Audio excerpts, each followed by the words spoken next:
Jangan lupa subscribe channel YouTube TVRI Bengkulu, like, komen, dan nyalakan notifikasinya.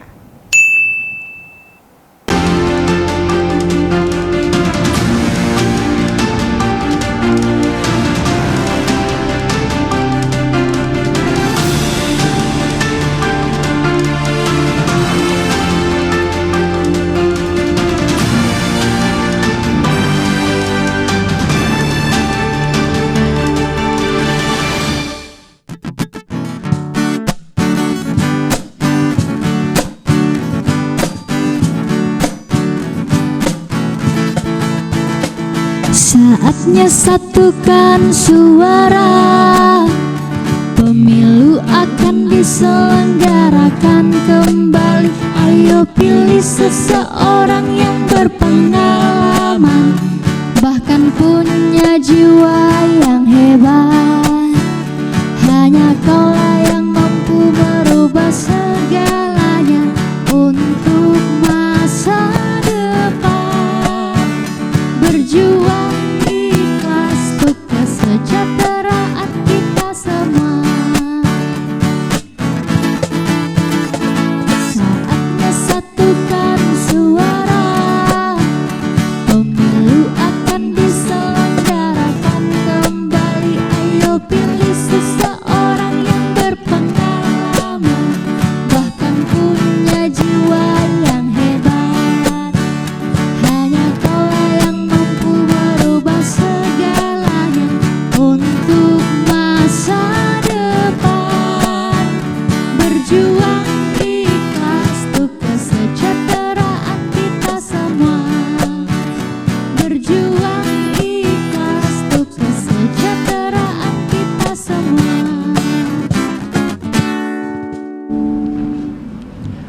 Assalamualaikum warahmatullahi wabarakatuh. Apa kabar Anda pemirsa TVRI Bengkulu? Semoga selalu dalam keadaan sehat dan tetap semangat dalam menjalankan aktivitas hingga saat ini.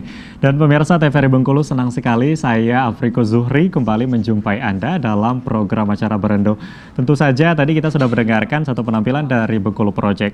Dan tentu hari ini kita akan membahas tema yang menarik berkaitan dengan pemilu 2024. Tema kita hari ini membahas pemilih pemula di pemilu 2024. Dan pada sore hari ini tentu saja sudah hadir narasumber kita di studio TVRI Bengkulu. Akan saya perkenalkan terlebih dahulu narasumber kita yang pertama. Sudah ada Bapak Al-Farabi selaku akademisi dari Universitas Bengkulu. Selamat sore Pak, Assalamualaikum. Waalaikumsalam, selamat sore. Gimana kabarnya, sehat Pak? Alhamdulillah sehat. Alhamdulillah ya. Iya. Aktivitas lancar hari ini? Lancar, terkendali. Oke, lancar terkendali. Nanti kita akan ngobrol-ngobrol berkaitan dengan tema kita pada hari ini, Pak. Baik. Baik, pemirsa TVRI Bengkulu, tentu saja pada hari ini juga sudah hadir narasumber kita yang kedua. Sudah ada Ridho Harjuni selaku Ketua BEM Universitas Islam Negeri Fatmawati Bengkulu. Assalamualaikum. Waalaikumsalam. Gimana kabarnya? Alhamdulillah baik juga. Alhamdulillah baik. Di kampus lancar ya? Juga lancar juga kawan-kawan. Lancar juga ya?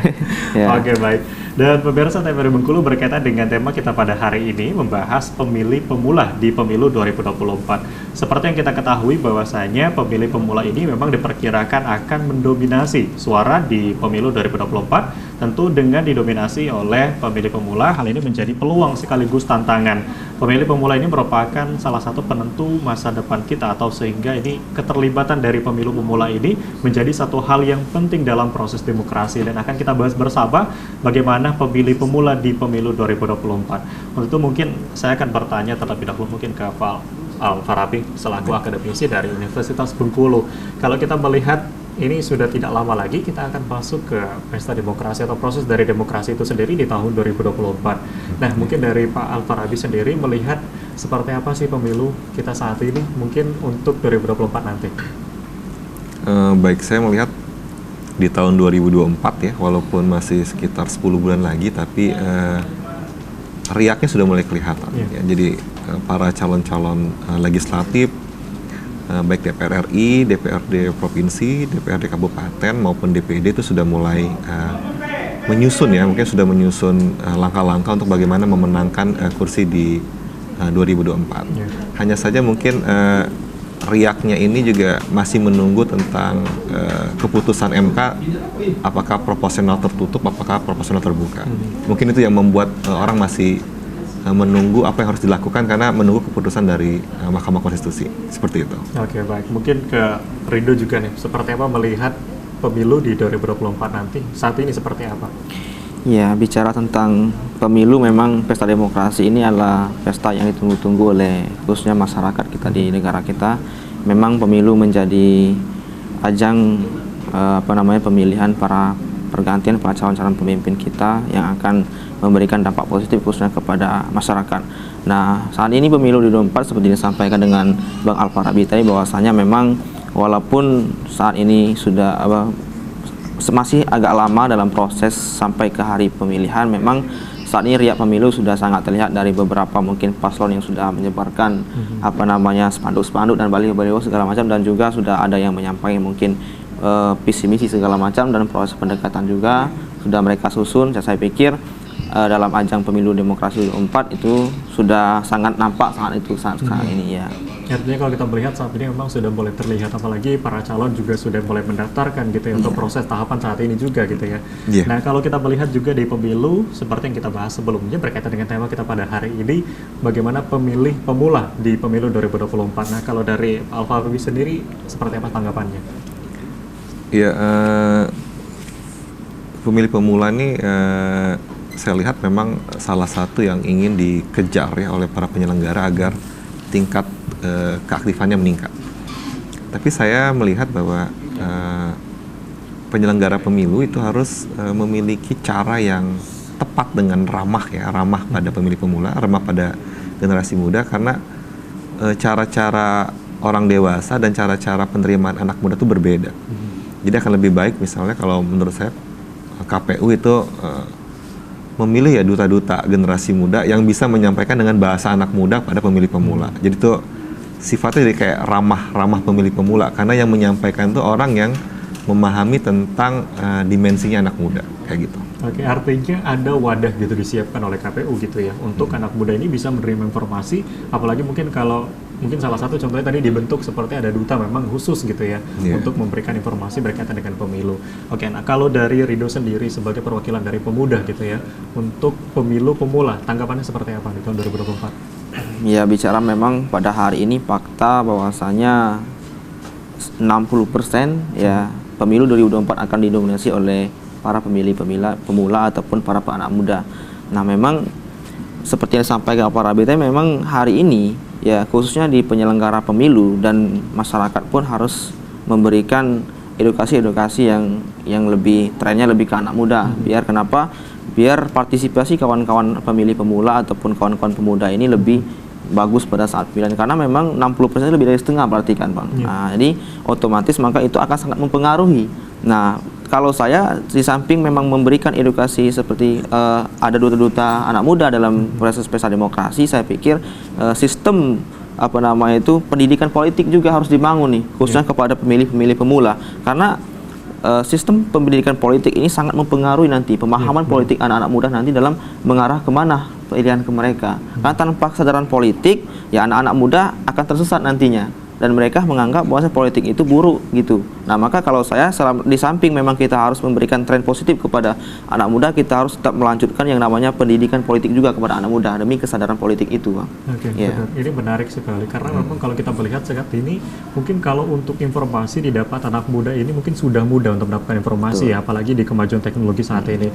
Tapi mungkin kalau ilmu atau mungkin pendidikan politik ini mungkin masih banyak anak muda yang masih awam terkait dengan pemilu itu sendiri. Bahkan kalau kita tanya anak muda kapan kita bahkan melaksanakan pemilu 2024, mereka bahkan belum tahu gitu ya kapan tepatnya gitu. Nah, kalau dari Pak Alfarabi sendiri melihat seberapa penting sebetulnya pendidikan politik untuk anak muda?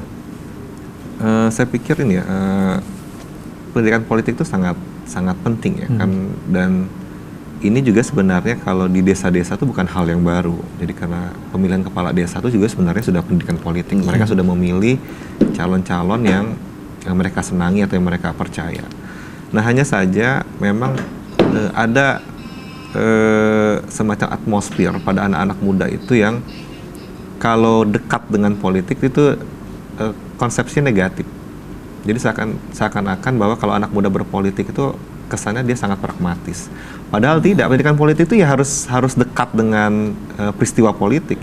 Dia harus tahu dengan calon-calon legislatif, dia harus tahu dengan calon misalnya presiden, dia harus tahu. Dan untuk tahu dia harus didekatkan dengan pilihan-pilihan tersebut. Misalnya kalau calon presiden, ya tim sukses masing-masing presiden nggak apa-apa sih masuk ke SMA. Asal semuanya masuk, jangan salah satu kayak gitu. Jadi anak muda itu atau pemilih pemula itu sudah mulai dekat dengan calon-calon presiden. Oh ini toh, oh ini Jokowi misalnya kan. Jokowi. Oh ini Prabowo misalnya kan. Ini misalnya Ganjar, ini Anies Baswedan misalnya gitu.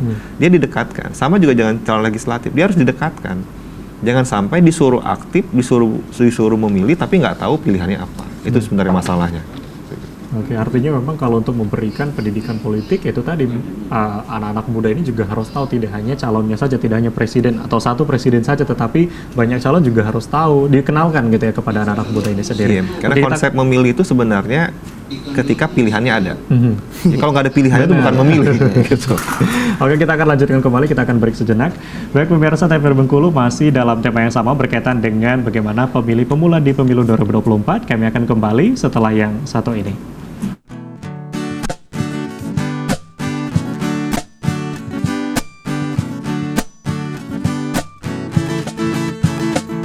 Saatnya satukan suara, pemilu akan diselenggarakan kembali. Ayo pilih seseorang yang berpengalaman, bahkan punya jiwa yang hebat.